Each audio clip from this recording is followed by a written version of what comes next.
बिस्मिल्लाहिर्रहमानिर्रहीम, अस्सलाम वालेकुम नाज़रीन, आप देख रहे हैं प्रोग्राम द लास्ट स्टार। मैं हूं यासिर रशीद और स्टूडियो मेरे साथ बराजमान है सीनियर तजज़ियाकार राना मोहम्मद अजीम साहब। नाज़रीन, ख़ित्ते की बदलती सूरत हाल, उस पर अगर सेनेट के इजलास को देखें, सेनेट के इजलास से जो वाज़ेह पैगाम भिजवाया गया, फिर CCI का कल का इजलास, उसमें जो मौजूदा अंदरूनी जो सूरत हाल थी उसके ऊपर गौर किया गया। और अब आज के दिन DGISPR की तरफ से जो प्रेस कॉन्फ्रेंस है और प्रेस ब्रीफिंग है, उसमें भारत की पाकिस्तान के अंदर जो दरअंदाजी की कोशिशें हैं और पाकिस्तान के अंदर दहशतगर्दी के उनसर को हवा देने की कोशिशें हैं और जिस तरीके से सहूलतकारी किन चैनल्स के ज़रिए की गई, कौन से लोग आला-ए-कार उसके अंदर बने, गिरफ्तारियां मंजर आम पे आईं और फिर उनसे क्या शवाहिद मंजर आम पे आए, इससे पहले कि भारत की तरफ से पहलगाम के झूठे प्रोपेगेंडे के ऊपर कोई और शवाहिद पेश किए जाते जो झूठे ही होते, लेकिन उससे पहले भारत का चेहरा बेनकाब पाकिस्तान के अंदर हुआ है। और साथ ही साथ वो जो 54 खारजी जिनको हलाक किया गया, उनके मुतालिक भी DGISPR की तरफ से ये कहना था कि ये भारत की शय पर ही पाकिस्तान के अंदर दरअंदाजी की इन्होंने कोशिश की, पाकिस्तान के अंदर दहशतगर्दी के वाक़यात में मुलव्वस होने की कोशिश की गई और फिर मुख्तलिफ औकात के अंदर किस किस से राबिते हुए, कितना पैसा ट्रांसफ़र हुआ और फिर किन किन एरियाज़ को टारगेट करने की कोशिश की गई, वो तमाम तर पर्दा चाक किया गया। तो आज के इस प्रोग्राम के अंदर हम बात करेंगे इसी पूरे मसले पे जो ख़ित्ते में कशीदगी के हवाले से है, जो भारत के इजलासों के हवाले से है और फिर BJP के अपने ही ओहदेदार का, अपनी ही जमात के वज़ीर आज़म से इस्तीफ़े का जो मुतालिबा है, उनके अपने ही लोगों की जो आवाज़ें हैं और फिर उसके साथ साथ भारत में यकतरफ़ा तौर के ऊपर सिर्फ एक ही बयानी को हवा देने की कोशिश के पाकिस्तानी यूट्यूब चैनल्स जो हैं उनको बैन कर दिया जाना, उनको ब्लॉक कर दिया जाना, ताकि पाकिस्तान का जो नैरेटिव है, पाकिस्तान का जो मौक़िफ़ है या फिर उनका जो अपना झूठा मौक़िफ़ है उसकी तरदीद किस तरीके से होती है वो आईना नहीं दिखाना चाहता है। इसकी उम्मीद भी नहीं की जा सकती थी कि भारत जो है वो आज़ादी इज़हार राय को परवान चढ़ाएगा। एक ऐसा मुल्क जो प्रोपेगेंडा कर रहा हो तो फिर उसका तो बनता ही है कि जो प्रोपेगेंडा अगले ही घंटों में जिसका पर्दाफाश हो जाए और वो जो झूठा बयानिया है वो दुनिया के सामने आया हो जाए कि किस तरीके से बनाया गया, तो फिर इसकी तो उम्मीद की जा सकती थी कि भारत की तरफ से ऐसा इकदाम उठाया जाए। पाकिस्तान के अंदरूनी मामलात के ऊपर भी बात करेंगे, पाकिस्तान की सियासी जो सूरत हाल है उसके ऊपर भी बात की जाएगी। राना साहब की तरफ बढ़ते हैं।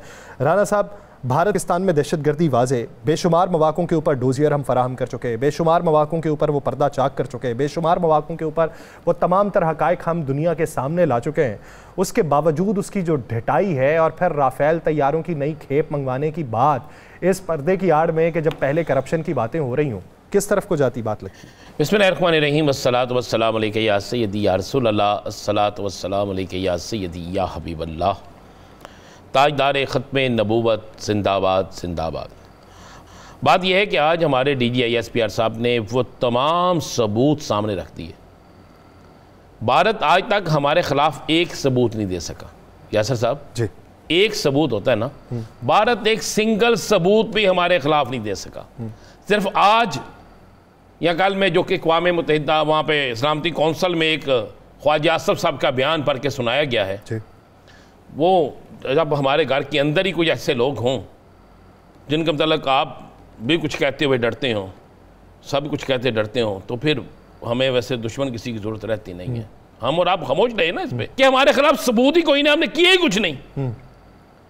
भारत का एक 3 स्टार जनरल जो है वो तईद कर रहा है हमारे मौक़िफ़ की और उसी को बुनियाद बनाकर भारत हमारे खिलाफ एक सबूत लेकर अपनी तरफ से करता है। हालांकि वो सबूत नहीं है, वो एक शख्स की फ़र्द-ए-वाहिद की बात है।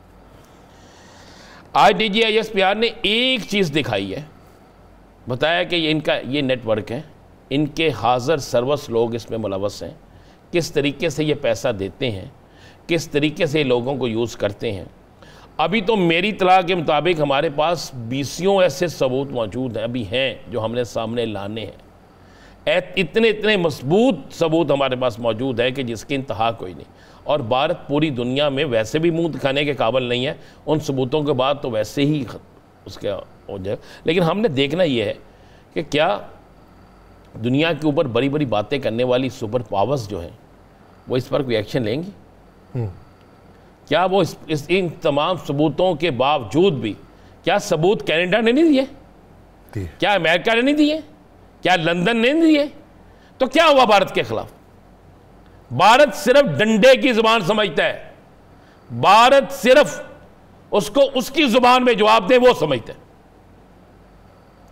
इस मुल्क के अंदर दहशतगर्दी के हर ताने बाने, हर वाक़े के पीछे, चाहे आबी दहशतगर्दी हो, चाहे दूसरी दहशतगर्दी हो, चाहे मुआशी दहशतगर्दी हो, हर चीज़ के पीछे भारत मौजूद है। यासर, आज मैं अक्सर याद करें,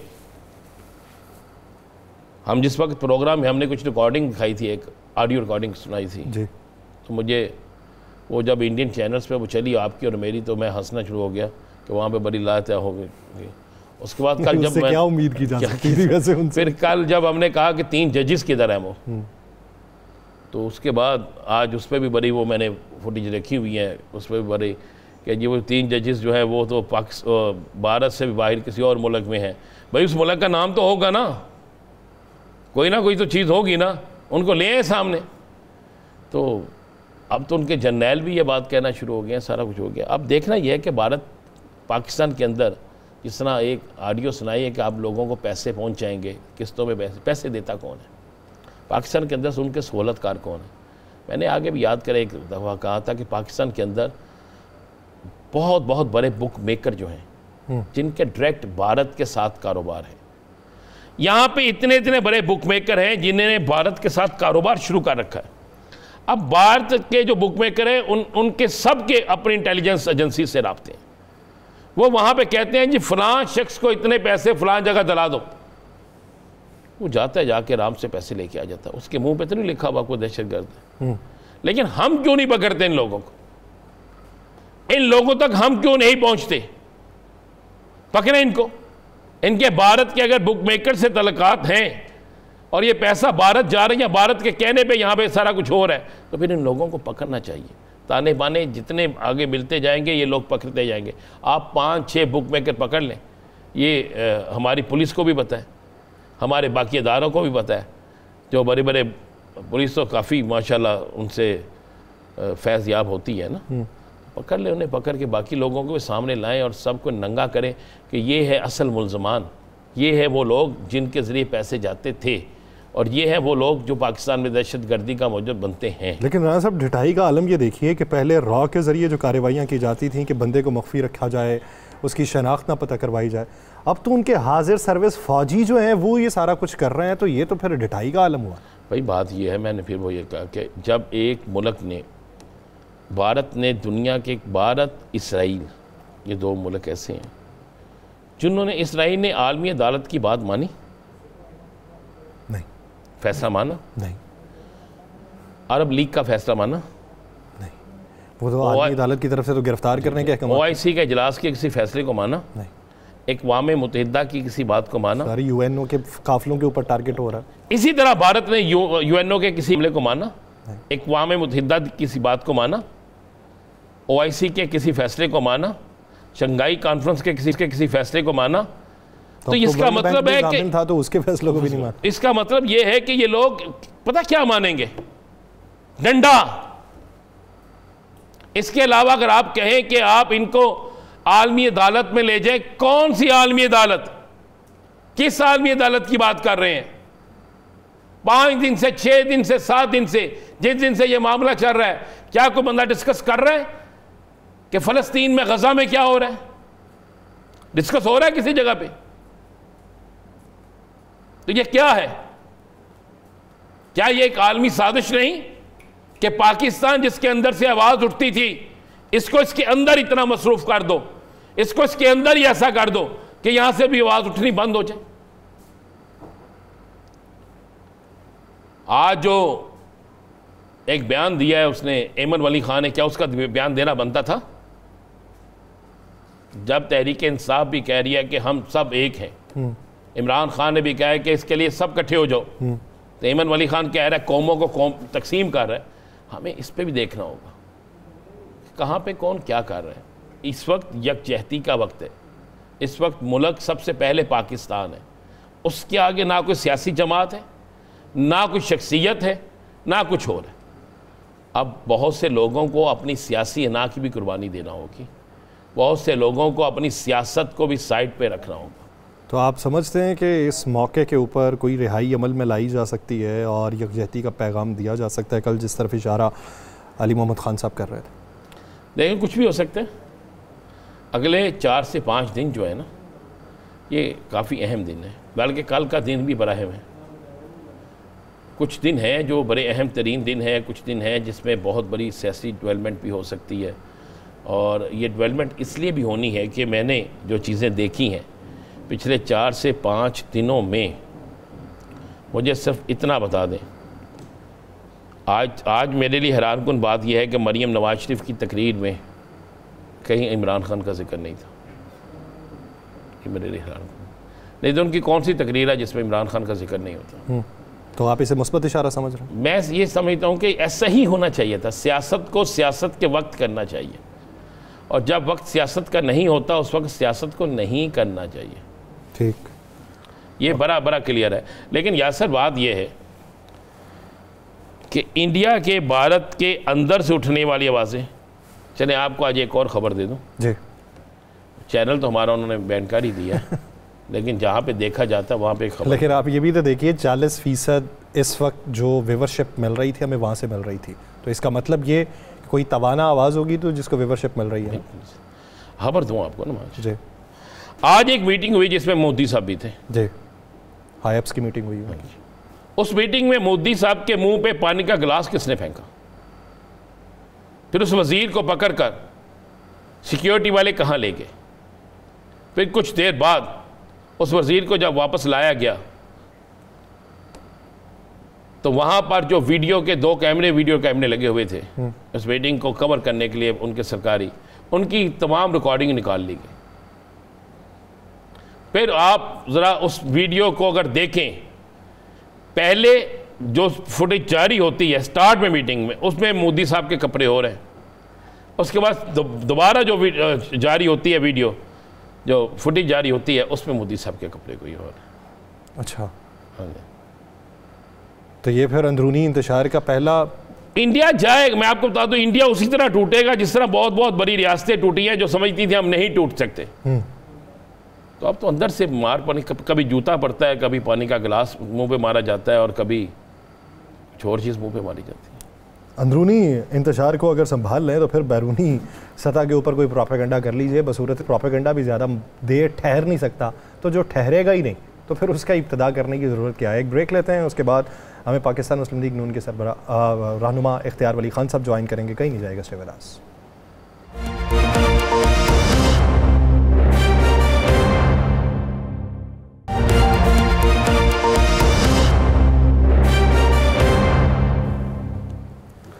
ब्रेक के बाद खुशामदीद नाज़रीन, मुल्क की मौजूदा सूरत हाल जिसमें अंदरूनी तौर पर भी कुछ मामलात हैं और बैरूनी सतह के ऊपर एक बड़ा महाज खुला हुआ है।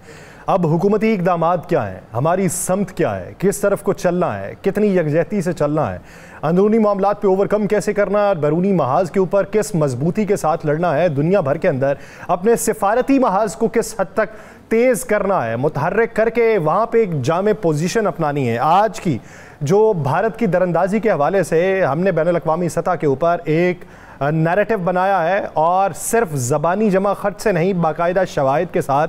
तो इसी बुनियाद के ऊपर अंदरूनी सतह पे मजबूत होने की किस हद तक ज़रूरत है, इसी बारे में बात करेंगे। हमें ज्वाइन किया एडवाइज़र टू प्राइम मिनिस्टर इख्तियार वली खान साहब ने। इख्तियार वली खान साहब, बहुत शुक्रिया आपके वक्त का। इख्तियार वली खान साहब, सबसे पहले अगर बात की जाए इस वक्त बैरूनी महाज की, तो क्या समझते हैं कि मौजूदा मंजरनामे में किस हद तक पाकिस्तान जो है वो तगोदो का शिकार है, या फिर अपनी पोजीशन को हम मुस्तहकम करके बैनुल-अक़वामी सतह के ऊपर जवाब दे चुके हैं? Thank you very much Yasir Rashid साहब। लेकिन सबसे पहले मैं ये आपको बताना चाहूँगा कि जो पहलगाम का ड्रामा हुआ, अच्छा ड्रामा भी क्या, बड़ा ज़बरदस्त किस्म का। पहले इस तरह होता था कि ये लाजमी बात है, जो बॉलीवुड की फिल्म इंडस्ट्री है एक बहुत बड़ी इंडस्ट्री है, वहाँ पे बड़ी फिल्में बनती हैं, जिसके जहन में रात को सोते वक्त कोई कहानी आ जाए, सुबह उस पर प्रोडक्शन शुरू हो जाती है। तो बॉलीवुड का जो होता है, ये हुकूमत पे, इंडिया की हुकूमत पे एक बड़ा असर हुआ है, होता है।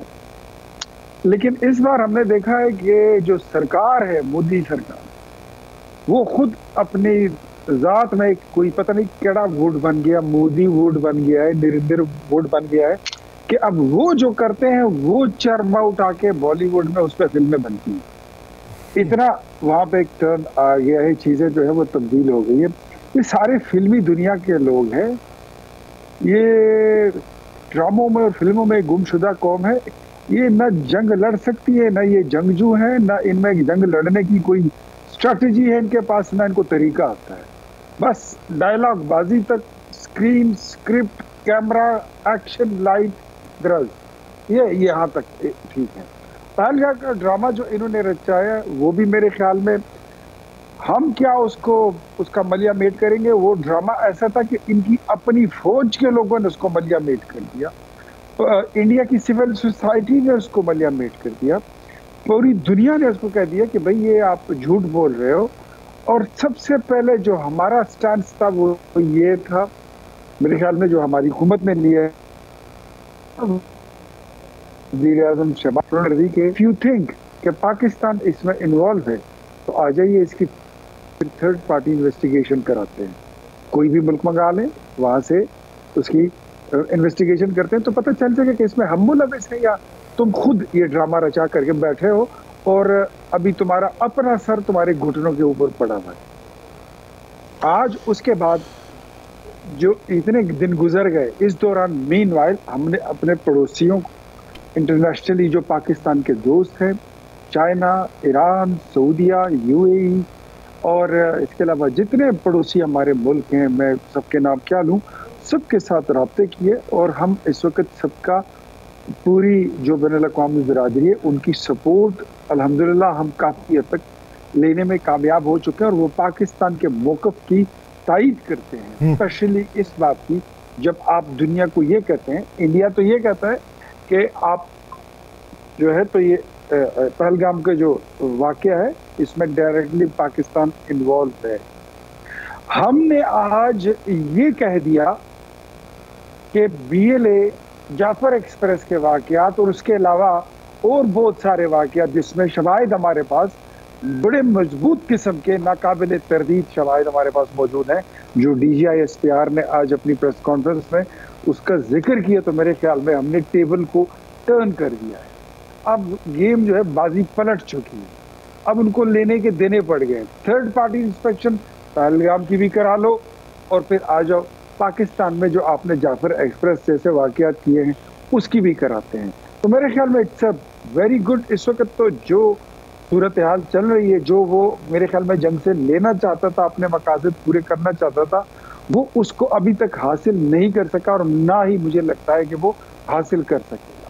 हाँ, अलबत्ता ये बात है कि जंगी जुनून और अपना बिहार के इलेक्शन को जीतने के लिए आपने वो समझौता एक्सप्रेस का वाक़या भी आपको याद होगा, क्योंकि पुराना नहीं है और सारा इस कौम को याद है। ये कत्लेआम के पीछे फिरते रहते हैं, इन्हीं बातों और इनकी हरकतों से, इन्हीं हरकतों से ये अपनी सियासत को दबाम बख्शते हैं। तो मेरे ख्याल में इंडिया इस वक्त बैकफुट पे जाने के अलावा उसके पास कोई ऑप्शन नहीं बचा। लेकिन अगर उसको ये भी मालूम है कि पाकिस्तानी कौम अगर ये कोई 250 करोड़ लोगों को ये जंग में धकेलेंगे तो पाकिस्तानी कौम ये जंग से डरने वाली नहीं है। बल्कि यकीन करें, हम जब भी बाहर चलते हैं, बाजार में जाते हैं, पाकिस्तानी कौम ऐसा लगता है जैसे ये जंग का इंतजार कर रही हो कि जंग छिड़े। ये तो टैंक के नीचे लेटने वाली कौम है, ये तो हर बंदा अपनी जात में एक मिसाइल है। तो ये इंडिया जो है ये हमारा मुकाबला नहीं कर सकता और ये इंडिया की कौम को भी पता है, उसकी फौज को भी पता है और उसकी पॉलिटिकल क़ियादत को भी पता है। लेकिन अगर पॉलिटिकल इंटेंशंस के लिए उसने कोई पॉइंट स्कोरिंग करने की कोशिश की और उसने कोई जहाज वगैरह उड़ाने की कोशिश की और उसने पाकिस्तान की तरफ दरअंदाजी की कोशिश की, तो मेरे ख्याल में फिर ये भी याद रखे कि नवाज शरीफ ने 1998 में कह दिया था कि इंडिया का एक एक शहर हमारी शाहीन, गौरी और अब्दाली और हतफ इन मिसाइल के निशाने पर है। और साथ ही साथ जो अमेरिका का बगल बच्चा है जो इजराइल है, वो भी हमारी इंशाल्लाह एक मिसाइल की मार है। तो वी आर रेडी। अल्लाह ना करे कि जंग हो। इख्तियार वली साहब, बड़ा अच्छा हुआ कि सारी सियासी जमातों ने इस पर लब्बैक कहा और सारी सियासी जमातों की तरफ से हुआ कि पाकिस्तान के लिए हम सब इकट्ठे हैं और ये एक अच्छा साइन है जिससे दुश्मन को एक वाज़ेह पैगाम मिला कि सियासत में जितना मर्ज़ी आपस में लड़ते हो लेकिन जब पाकिस्तान की बारी आएगी तो सब इकट्ठे होंगे। लेकिन इस दौरान में क्या ख्वाजा आसिफ साहब को वो इंटरव्यू देना चाहिए था जिसकी बुनियाद पर आज इंडिया का इंडियन जो है वो चीख रहे हैं और उसको आज उन्होंने सलामती कौंसिल में पेश किया है? ख्वाजा आसिफ का कौन सा बयान आप बता रहे हैं? एक जो उन्होंने इंटरव्यू दिया है कि हम माजी में मुख्तलिफ दहशतगर्द तंजीमें जो हैं हम मानते हैं कि हम उनके तरबियती कैंप जो है उनको सपोर्ट करते रहे हैं। मेरे ख्याल में ख्वाजा आसिफ साहब का वो बयान जो है उसको तोड़ मरोड़ के अगर कोई पेश करता है तो वो अलग बात है, लेकिन उनके कहने का मकसद ये बिल्कुल भी नहीं है।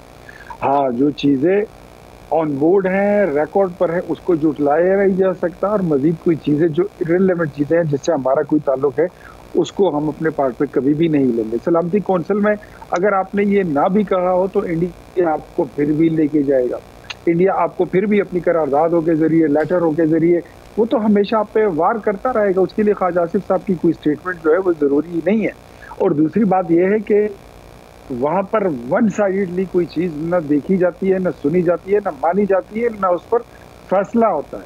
पाकिस्तान और ख्वाजा आसिफ साहब, मेरे ख्याल में ख्वाजा आसिफ साहब हमारे एक बहादुर वजीर दिफा है जिन्होंने सबसे पहले बड़ी मुजाहिदाना किस्म की उन्होंने पोजीशन ली है, और उन्होंने जितना जवाब दिया है इंडिया को, मेरे ख्याल में को अप्रिशिएट, और जो जवाब फिर सलामती कौंसिल में देना होगा वो इंशाल्लाह पाकिस्तान दे देगा। और ख्वाजा आसिफ साहब he knows very well how to respond, जो इनकी लघुयात और बकवासियात हैं उसको वो रिस्पॉन्ड कर लें।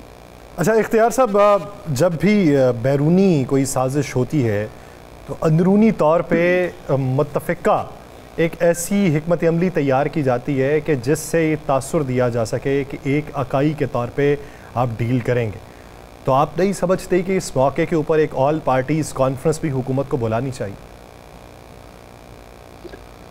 यासिर रशीद, दोनों चीज़ें जो हैं ये अंडर कंसिडरेशन हैं, और इस पर किसी भी वक्त शायद आज रात या कल सुबह तक फैसला हो जाए कि ऑल पार्टीज कॉन्फ्रेंस बुला ली जाए या पार्लियामेंट का जॉइंट सेशन बुला लिया जाए, और उसमें बैठकर कौमी सूरत हाल पर बहस की जाए, बातचीत की जाए, उस पर डिस्कशन हो, और कौम को एतमाद में लेकर पार्लियामेंट के जॉइंट सेशन के बाद फिर वज़ीर आज़म साहब जो है वो कौम से खिताब भी करेंगे। तो ये दोनों चीज़ें अंडर कंसिडरेशन है, और उसमें जो भी मुनासिब होगा वो इंशाल्लाह उसको टेकअप किया जाएगा। क्या लग रहा है आपको? कुछ लोग कह रहे हैं कि आज 48 घंटे जो अब से शुरू होने हैं ये फाइनल राउंड्स के होंगे, कोई ऐसी बात है? सर देखिए, मैं एक सियासी कारकुन हूँ, कुछ तो मेरी पोजीशन, मैं गवर्नमेंट ऑफ पाकिस्तान को और मुस्लिम लीग नून को रिप्रेजेंट करता हूँ, लेकिन मैं अपने जज्बात भी रखता हूँ, और एक सियासी कारकुन और पाकिस्तानी की हैसियत से मैं भी अपने भी कुछ व्यूज़ मेरे होते हैं। मैं अपने ज़ाती तौर पर मैं ये समझता हूँ कि अगर इस लड़ाई में इजराइल शामिल हुआ तो फिर शायद लड़ाई होगी। अगर ये जंग इजराइल ने लड़नी है तो फिर शायद ये लड़ाई होगी, ये जंग शायद हो जाए। और अगर ये सिर्फ मोदी था और उसने इतना करना था तो फिर शायद ये ना हो, फिर ये इतना ही था जितना हो चुका है।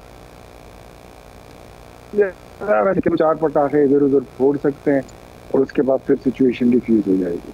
तो आई एम क्लियर कि अगर इसमें कोई इंटरनेशनल कॉन्स्पिरेसी, वॉर कॉन्स्पिरेसी, आपके सोर्स क्या कहते हैं? कोई इंटरनेशनल कुव्वत जो है इनके पीछे खड़ी है? राणा साहब, मेरा सोर्स तो आप ही हैं, आपसे मैं सुनूंगा क्या? आज आप पूरे सियासी हैं।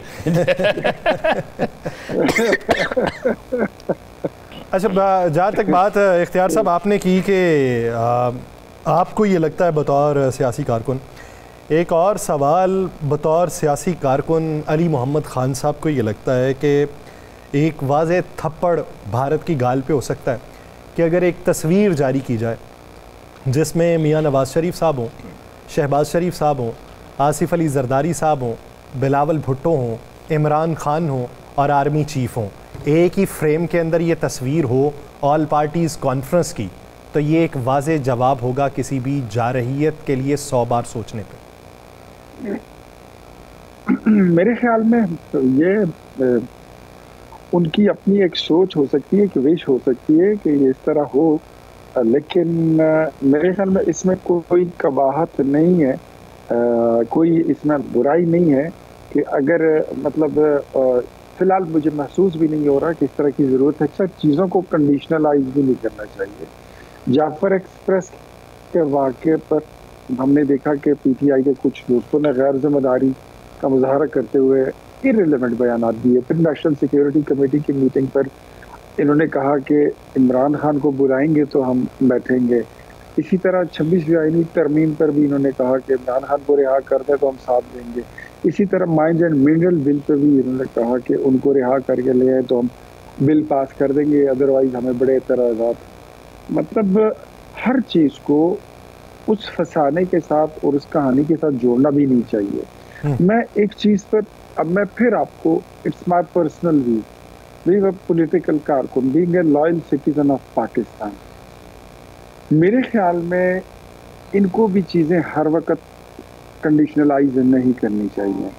और मुझे इस बात का भी इल्म है कि अगर ये कंडीशनलाइज नहीं करेंगे, ये शर्तें नहीं करेंगे, ये गैर मशरूत तरीके से, पार्लियामेंट में इनकी मौजूदगी है, इनके चेयरमैन मौजूद हैं, इनके मेंबरान मौजूद हैं, ऑल पार्टीज कॉन्फ्रेंस में ये आए, वहाँ पर ये शराइत ना रखें और ये ना कहें कि उसको छुड़ा के ले आए, केदी को बाहर ले आए तो फिर बैठेंगे। ऐसी चीज़ें अगर ये ना करें तो वो बेहतर होगा। तो बाकी मुल्क के नाजुक सियासी सूरत हाल को देखते हुए मेरे ख्याल में फिर मुस्लिम लीग नून हो या उसकी इत्तेहादी जमातें हों, मुल्क की सियासी और गैर सियासी तमाम जितने भी बड़े हैं, वो सब फिर जानते हैं कि फिर उनको क्या करना चाहिए। जिस वक्त ज़रूरत होगी तो इनको पता भी नहीं होगा और हम समझते हैं कि जब अब ये ज़रूरी हो गया तो हम खुद उसको रिहा करा के ले आएंगे।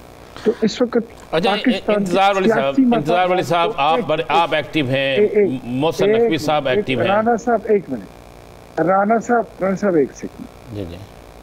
इख्तियार वली, एक तमाम पॉलिटिकल पार्टीज को अपने सियासी मफादात, पॉलिटिकल एजेंडा और पॉलिटिकल स्लोगन्स को एक साइड पर रखकर पाकिस्तान के झंडे तले आकर इस छांव तले खड़े होना होगा और पाकिस्तान जिंदाबाद के अलावा कोई ना रहे। तो बहुत अच्छी बात, उसके बाद फिर बहुत अच्छी बात है, जिससे आगे और इससे पीछे कोई दूसरा लफ्ज़ है ही नहीं। अच्छा, इस मौजूदा सूरत हाल में हम देख रहे हैं तलाल चौधरी साहब भी नज़र आ रहे हैं, मोहसिन नकवी साहब भी एक्टिव हैं, आप भी एक्टिव हैं, तो परवेज़ खटक साहब कहाँ हैं? अब इस सवाल को भी राना से गैर सियासी कर दे। देखो, पूछना तो फ़र्ज बनता है ना मेरा।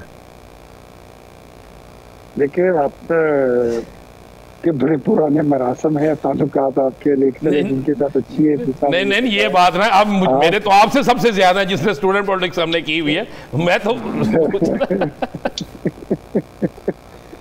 वैसे कल तो मैंने देखा था, कल अपने दफ्तर में बैठे हुए थे और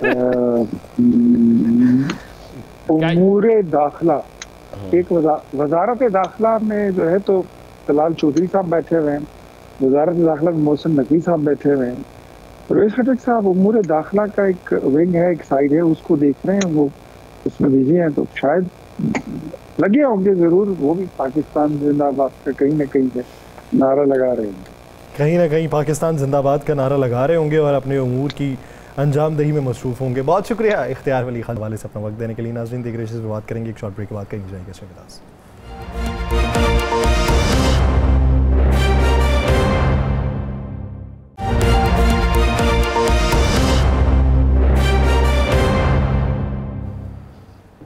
ब्रेक के बाद खुशामदीद नाज़रीन, मौजूदा मंजरनामा जो है इसके ऊपर मज़ीद बात करेंगे और दिफाई महाज के ऊपर भी हमें क्या स्ट्रेटजी अपनानी है उसके ऊपर भी बात करेंगे।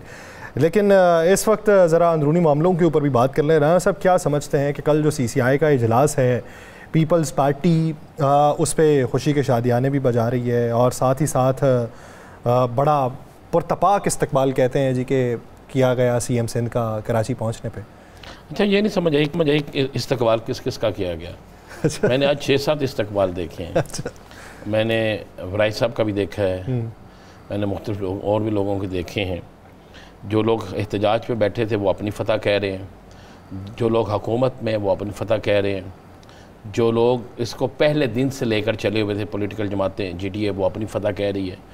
अब है किसकी फ़तह? साथ में ये भी याद रहे कि ये मुअत्तल है, मनसूख नहीं। हाँ, मैं वही अर्ज़ करने, इस पर अभी तक ये कोई फैसला नहीं आया। ये उसी तरह है जिस तरह कह सकते हैं कि यार तुम 3 दिन से मुअत्तल किया, चौथे दिन बहाल कर देंगे। तो अभी इस पे फैसला आना है और मेरी राय के मुताबिक अभी इस पर काफ़ी लंबा अरसा चल रहा है। अच्छा। क्योंकि कुछ हुकूमती वज़रा से मेरी बात हुई, उन्होंने कहा भाई यह काम तो होना ही होना। मैंने कहा यार जिसमें इत्तेफाक ना हो उस काम को नहीं करना चाहिए। उन्होंने कहा नहीं जी बस वो आपको बता रहे हैं कि होना है। ये बाकायदा एक हुकूमती तगड़े वज़ीर ने मुझे ये बात की। तो अब जो भी फ़ैसला होना है वो सबका मुतफ़िक़ा तौर पे होना चाहिए और जश्न भी मुतफ़िक़ा तौर पे होना चाहिए। लेकिन हम इस पे जश्न मना क्यों रहे हैं? सोचने वाली बात है, क्या ये किसी की जीत या किसी की हार है? हम क्या समझते हैं? कालाबाग डैम पे भी लोगों ने जश्न मनाया। कालाबाग डैम बन जाता तो क्या इतना सैलाब से इतनी तबाही हुई है, जो महंगी बिजली हमें ख़रीदना पड़ती है, ये पड़नी थी? अगर इसी तरह बाकी जो भी मामलात हैं, अगर उनको खुश असलूबी से और सबकी राय से हल कर लिया जाए तो उसमें कोई फ़र्क है? फ़हम तफ़हीम से हो तो बेहतर नताइज निकल सकते हैं। तो हम किसी की फतह, किसी की शिकस्त क्यों करते हैं? हम पाकिस्तान के लिए क्यों नहीं करते? पाकिस्तान की फतह पे जश्न क्यों नहीं मनाते? हम हर मामले को, ऐसा मामला जो पाकिस्तान के लिए, जो सिंध के लिए बेहतर होगा पाकिस्तान के लिए होगा ना, जो पंजाब के लिए होगा पाकिस्तान के लिए होगा ना, जो केपी के लिए होगा पाकिस्तान के लिए होगा, जो बलोचिस्तान के लिए होगा पाकिस्तान के लिए होगा, जो जीबी के लिए होगा पाकिस्तान के लिए होगा, जो कश्मीर के लिए होगा पाकिस्तान के लिए होगा। तो हम इस सारे फैसलों को क्यों नहीं लेते? अगर खुदा न खास्ता किसी एक जगह पर कोई मुश्किल आती है तो सारे हम कहते हैं कि बड़ा भाई भी किरदार अदा करे, छोटा भी करे और सबसे छोटा भी करे। तो फिर हम इस पे क्यों नहीं मुतफ़िक़ा तौर पे किसी एक चीज़ पे राज़ी हो जाते? और मुतफ़िक़ा तौर पे किसी एक चीज़ पे राज़ी होने के बाद हम क्यों नहीं खुशी के शादियाने उस वक्त बजाते, खुशी उस वक्त मनाते, फ़तह के जश्न उस वक्त मनाते जिस वक्त ये पूरे पाकिस्तान के लिए बेहतर हो? मैं तो सुबह से, आप भी देख रहे हैं, अभी भी देख रहा हूँ, किसी को सोने का ताज पा रहा, तो किसी को फूलों की माला पड़ रही है, तो किसी को कुछ पा रहा है। ठीक है, बिल्कुल, ये किसी की हार नहीं है, किसी की जीत नहीं है, ये पाकिस्तान की जीत होनी चाहिए ना। और इसके लिए एक मुतफ़िक़ा राय कायम होनी चाहिए, इसके लिए एक मुतफ़िक़ा मामलात होने चाहिए, मुतफ़िक़ा तौर पे सबका जो है इस पर रद्द-ए-अमल होना चाहिए। लेकिन बदकिस्मती क्या है हमारी कि हम हर उस चीज़ को मुतनाज़ा कर देते हैं जिसको बाद में हमने किसी और तरफ ले जाना हो। ये मामला कब से चल रहा था? निगरान सेटअप से जी। आवाज़ कब उठी? अब नहीं, आवाज़ भी काफ़ी देर से उठी हुई है ना इस मामले के ऊपर। तो हाँ, उठी हुई आवाज़। तो फिर जो लोग कहें कि हमने पहले दिन आवाज़ उठाई, तो क्या करें हम? उनको कहें कि जनाब ये फतह उनकी है, या उनको कहें जिन्होंने कहा कि जी हम हुकूमत के साथ, हुकूमत को छोड़ देंगे, हमने धमकी दी और हुकूमत ने हमारी बात मान ली? ये हम क्यों नहीं कहते कि यार हमने इस मामले को इफ़ाम व तफ़हीम के साथ बैठ के हल करना चाहिए? हमें देखना चाहिए कि इसमें यासर का क्या नुकसान है, राना अज़ीम का क्या नुकसान है, और मजमूई क्या नुकसान, और या फिर अगर दोनों का नुकसान है तो मजमूई तौर पे फ़ायदा किसका? उसमें फ़रीक ज़्यादा हैं जिनके फ़ायदे हो रहे हैं। ये देखना चाहिए ना। हम क्यों नहीं देखते? मैं क्यों कहता हूँ मैं पंजाबी हूँ तो मैं सिर्फ पंजाबी हूँ? सिंधी क्यों कहता हूँ मैं सिंधी हूँ तो मैं सिर्फ सिंधी हूँ? बलोची क्यों कहता हूँ मैं बलोची हूँ तो सिर्फ बलोची हूँ? पठान क्यों कहता हूँ मैं पठान हूँ तो सिर्फ पठान? नहीं भाई, हम पाकिस्तानी हैं, हमें पाकिस्तान की सोच रखनी है ना। मस्सिन तास मुआहिदा, अगर भारत उस पर अमल करता है, उसको जो उसने एक धमकी दी है, तो वो क्या सिंध के लिए नुकसानदेह नहीं, वो पूरे पाकिस्तान के लिए नुकसानदेह। सही, उस पर आवाज़ तो पूरे पाकिस्तान की उठेगी। इस वक्त अफवाज पाकिस्तान कहती है कि ये आप फिर हमें जंग होगी शुरू, तो क्या वो जंग सब सिंध लड़ेगा? सारे लड़ेंगे, पूरा पाकिस्तान लड़ेगा ना। तो हम क्यों नहीं इन तमाम मामलों पे पूरा पाकिस्तान की सोच रखते? पूरे पाकिस्तान के मामले को, इसको एक पूरे मुल्क का मामला क्यों नहीं? अभी तो उसे संभालने के लिए भी सर वक्त चाहिए। संभाला नहीं गया, जेलों का पानी छोड़ा है, बड़ी तादाद में माजी की निस्बत मछलियाँ आई हैं, तो वो तो अभी संभाला नहीं गया। राना साहब इस पर मज़ीद बात करते हैं, लेकिन आपने इसमें बीच में उनसर उजागर किया है सियासी तौर पे, उस पर बात करेंगे। हमें ज्वाइन किया है फैसल चौधरी साहब ने। फैसल चौधरी साहब बहुत शुक्रिया आपके वक्त। राना साहब आप सवाल कर सकते हैं। फैसल भाई, आज मुलाकात आपकी हुई तो क्या पैगाम आया? सब खान साहब ने हिंदुस्तान को ललकारा है। खान साहब ने हिंदुस्तान की ये जो जंगी चालें हैं, जो जारियत है, इसका जवाब उन्होंने कहा है कि पूरी कौम मुतहद होकर करेगी, और जो मोदी की जो ये गलतफहमी है वो भी हम दूर करेंगे। उन्होंने कहा कि हमारी कौम डिवाइडेड थी, लेकिन हिंदुस्तान के मुकाबले में हम ये एक जान है और हम मुतहद हैं, और पाकिस्तान पे आने वाली किसी किस्म की जारियत का हम जवाब वैसे देंगे जैसे हमने 2019 में दिया था। तो दुश्मन किसी गलतफहमी में ना रहे। बड़ा स्ट्रॉन्ग मैसेज आज इमरान खान ने दिया, बड़ा तगड़ा मैसेज दिया है उन्होंने, और उन्होंने ये साबित किया है कि जब पाकिस्तान की आती है तो इमरान खान अपनी ज़ात, अपनी अना, जो कि इस हुकूमत में ये तौफीक नहीं है कि वो कर सकें, लेकिन उन्होंने आगे बढ़ के पाकिस्तान के लिए जो है बड़ी बात। अच्छा फैसल चौधरी साहब, अगर मुस्तकबिल करीब में कोई APC बुलाई जाती है तो उसके हवाले से भी कोई हिदायत दी गई हैं? क्योंकि प्रोग्राम के पहले हिस्से में इख्तियार वली खान साहब थे, वो कहते थे कि उम्मीद है कि आज रात या कल सुबह APC का फैसला कर लिया जाएगा।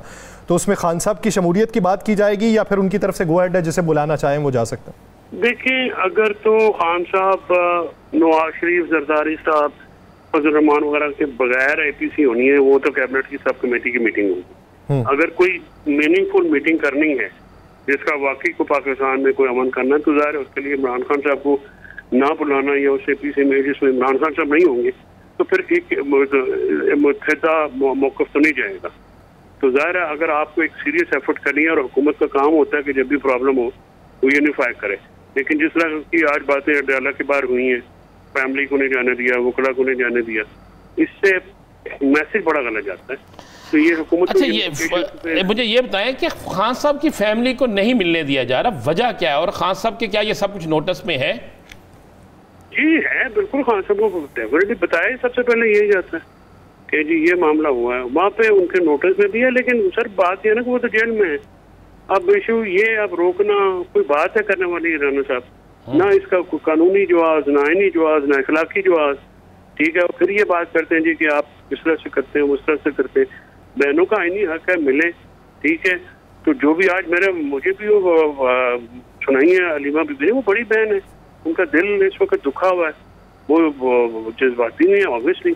अब वो जो भी कहें, हमारी तो बड़ी बहन है, वो डांट भी देती है, तो तब भी हमारा फर्ज है सुनना, ठीक है।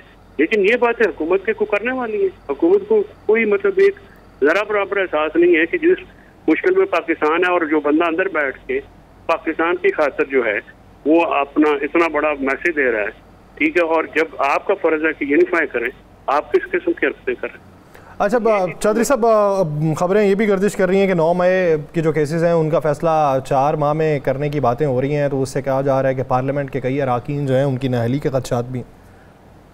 जी डेफिनेटली है, ये एक पूरा पैटर्न है। जो 4 महीने, जो आपने 4 महीने का मतलब ये है कि आप 35-35, 40-40 मुकदमे, लेकिन ये जो पूरा 4 मई का हमें इस पर मैंने शोर मचाया था कि भाई आपको समझ ही नहीं है कि इमरान खान साहब जो है वो इसके डायरेक्ट इफेक्ट ही हैं, ठीक है। और कभी भी कोई लीगल टीम में से सलमान साहब ज़रा वो अपनी प्रोफेशनल कैपेसिटी में आते, कोई लीगल टीम में से बंदा भी नहीं जाता। फिर मैं बात करता हूँ तो मेरे से नाराज होते हैं कि ये मुंह बंद नहीं करता। ठीक, तो मुझे बताइए ना कि अगर 4 महीने में सबको सजा दे के फारिग करके तो दोबारा कराएंगे, इस हुकूमत से आपको क्या मतलब फॉर्म 47 की हुकूमत है, फ्रॉडुलेंट इलेक्शन, तो फिर क्या तवक्को की जा सकती है? दूसरी तरफ अगर खान साहब का पैगाम हो तो वो अपनी अना और अपनी ज़ात से बाला तर होके वो पाकिस्तान के मामले पे कहते हैं कि मुंह तोड़ जवाब दिया जाएगा। बहुत शुक्रिया फैसल चौधरी साहब इस हवाले से अपना वक्त देने।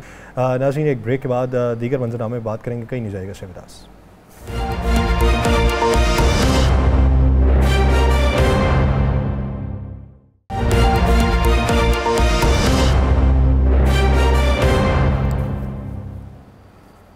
ब्रेक के बाद खुशामदीद। राना साहब, क्या लगता है कि जिस तरीके से इख्तियार वली खान साहब ये कह रहे थे कि APC बुलाई जा सकती है, पार्लियामेंट का मुश्तरका इजलास भी बुलाया जा सकता है, आज रात या कल सुबह उसकी खबर आ जाएगी, तो उसकी क्या नताइज देखते हैं? देखिए, साथ में उन्होंने कहा कि हमें जिसको ज़रूरी समझा तो पता भी नहीं चलेगा, हम उसे रिलीज़ भी कर देंगे और ले भी आएंगे। अब देखना ये होगा कि ज़रूरी समझते किसको है, देखना ये होगा ना, ये ज़रूरी समझते किसको है। एक शख्स जेल में बैठा है, उसने आज अपने एक पैगाम दिया है जो फैसल चौधरी साहब ने दिया बाहर आके जी, कि सारी चीज़ें अपनी जगह, लेकिन इस मामले में पूरी कौम के साथ खड़े हो जाए और पूरी कौम एक हो जाए और भारत के ख़िलाफ़ सब इकट्ठे हो जाए। ये एक बड़ा अच्छा मैसेज था। उससे पहले ये मैसेज हमें मिला सलमान अकरम राजा साहब की तरफ से, ये मैसेज मिला बैरिस्टर गौहर की तरफ से, ये मैसेज मिला अली मोहम्मद ख़ान साहब की तरफ से, और आज जब इमरान ख़ान की तरफ से ये मैसेज मिला तो एक चीज़ तो बड़ी क्लियर हुई कि जब पाकिस्तान की बात होगी तो उसमें फिर कोई शख्स भी जो है वो पीछे नहीं हटेगा, और सबसे पहले पाकिस्तान। इसी तरह तमाम सियासी जमातों को भी इसी तरह खड़ा होना चाहिए। पाकिस्तान के मामले में कोई कंप्रोमाइज़ नहीं। पाकिस्तान है तो सियासत है, पाकिस्तान है तो हम हैं, पाकिस्तान नहीं है तो हम नहीं है ना। तो आज़ाद कौमें हमेशा अपनी आज़ादी को बरकरार रखती हैं।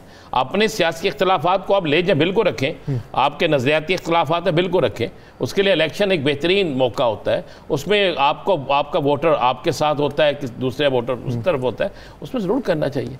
लेकिन जब पाकिस्तान की बात आए तो फिर सबको एक होना चाहिए। फिर सबको एक होना चाहिए। राना साहब, बात को मज़ीद आगे बढ़ाते हैं। इसीलिए में ज्वाइन कर चुके हैं दिफाई तजियाकार ब्रिगेडियर रिटायर्ड अहमद मिन्हाज साहब। अहमद मिन्हाज साहब, बहुत शुक्रिया सर आपके वक्त का। राना साहब, आप सवाल कर सकते हैं। अहमद मिन्हाज साहब, क्या देख रहे हैं आप मौजूदा हालात में? हमने तो सारे सबूत दे दिए, सब कुछ कर दिया, हर चीज़ हो गई। ये सबूत को पहली दफ़ा भी नहीं दिए, इससे पहले भी कई दफ़ा ये सबूत दे चुके हैं, बल्कि हम क्या कई और ममालिक भी ये सारे सबूत दे चुके हैं। भारत के कई इराक के एजेंट जो है वो गिरफ्तार भी हो चुके हैं। लेकिन इसके बावजूद भी जो इंटरनेशनल कुव्वतें हैं वो भारत के खिलाफ एक्शन क्यों नहीं लेती? बिस्मिल्लाहिर्रहमानिर्रहीम साहब, बिल्कुल आपने ठीक कहा। लेकिन आज जो सबूत दिया गया है, तमाम जो उसकी लिंक्स लेके और उसको सब्सटेंशिएट किया बैंक ट्रांजैक्शन के जरिए, तो एक बड़ा नाकाबिल तरदीद सबूत है जो DGSPR की जानिब से आया। लेकिन जो आपने कहा कि अब ये सबूत दिया गया, इससे पहले dossiers Pakistan United Nations level पे सबमिट करता आया है कि जिसमें हमने प्रूव किया कि ये स्टेट स्पॉन्सर्ड टेररिज्म में इन्वॉल्व है और ये सरजमीन अफगानिस्तान से पाकिस्तान में ये टेररिज्म करता है। लेकिन उसको उस तरह से काम नहीं धरा गया।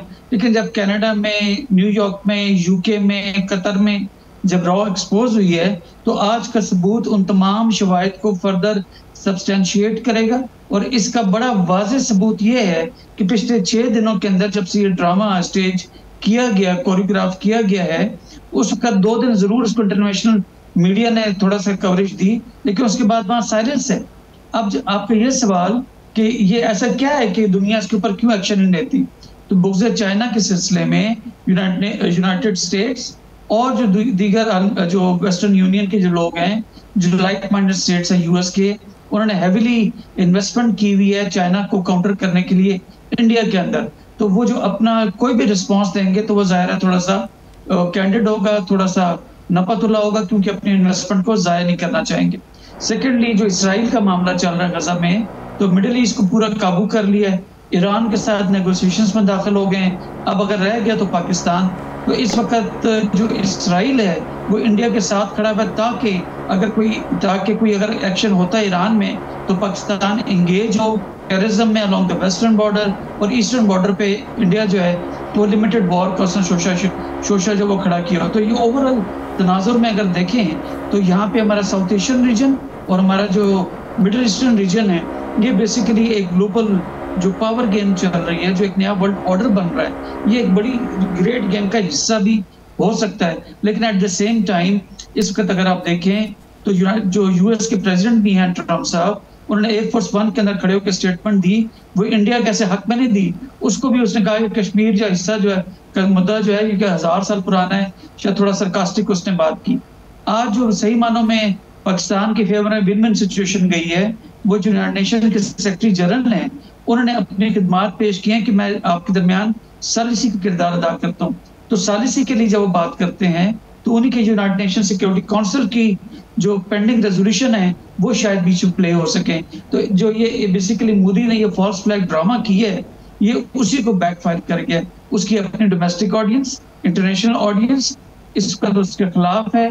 प्रेस को देखें, मीडिया को देखें, तो ना सिर्फ डोमेस्टिक जो लेफ्टिस्ट लोग हैं वो मोदी के अगेंस्ट बात करते नजर आ रहे हैं। इंटरनेशनल मीडिया भी इसको कह रहा है कि ये फॉल्स फ्लैग ऑपरेशन है, कोई हक में नहीं बोल रहा। उन्होंने जो बैरूनी जो उनके सफारतकार दूसरे ममालिक के थे, उनकी प्रेस ब्रीफिंग जब की तो उसके बाद जो बाहर निकले तो मीडिया के सामने जब वो आए तो उन्होंने कहा हमें उसने जरूर कहा ऐसे हुआ है लेकिन कोई सबूत नहीं फराहम किए हैं। तो बुरी तरीके से उसका ये ड्रामा फ्लॉप हुआ है। और मैं समझता हूँ कि पाकिस्तान की जो रेस्ट्रेंट और जिम्मेदारी वाली स्टेटमेंट्स हैं, ये अप्रोच इस फॉल्स फ्लैग ड्रामे को लेके है इंतहाई नपीतुली, एक जिम्मेदार, एक रैशनल जो रिस्पॉन्स है, क्योंकि हम एक न्यूक्लियर वेपन स्टेट है और हम बेहतर जानते हैं कि जब दो न्यूक्लियर वेपन स्टेट्स आपस में लड़ पड़े तो फिर कॉन्फ्लिक्ट को स्पाइरल होने से रोकना बहुत मुश्किल होता है। अच्छा ब्रिगेडियर साहब, एक चीज़ और बताइए कि जब हमारे पास सबूत जो हैं वो ज़ाहिरी हालत में भी मौजूद हों, एक क्वाडकॉप्टर हमने सुबह मार गिराया, एक शाम में मार गिराया जो फैंटम 4 का है, तो ये जब हमारे पास शवाहिद मौजूद हैं, IEDs के शवाहिद मौजूद हैं, सहूलतकारी के हैं, फॉरेंसिक अगर करवा लिया जाए तो तब मालूम पड़ जाएगा कि CDR में किस किस के राबिते निकले, वो अशखास कौन हैं। ये सारी चीज़ें मौजूद होते हुए भी भारत का नैरेटिव आलमी सतह के ऊपर, चाहे वो झूठा हो या सच्चा, वो ज़्यादा क्यों बिकता है? हम सिफारती महाज पे कमज़ोर हैं या क्या है? राणा साहब को मैं उनकी जो है वो पसंदीदा लैंग्वेज में कहूँ तो वो कहेंगे जितने घर दानी होते कमले भी सियाने। वो वाली बात है कि इंडिया की इकोनॉमी जो है वो स्ट्रॉन्ग है, इन्वेस्टमेंट वहां पे खासी है।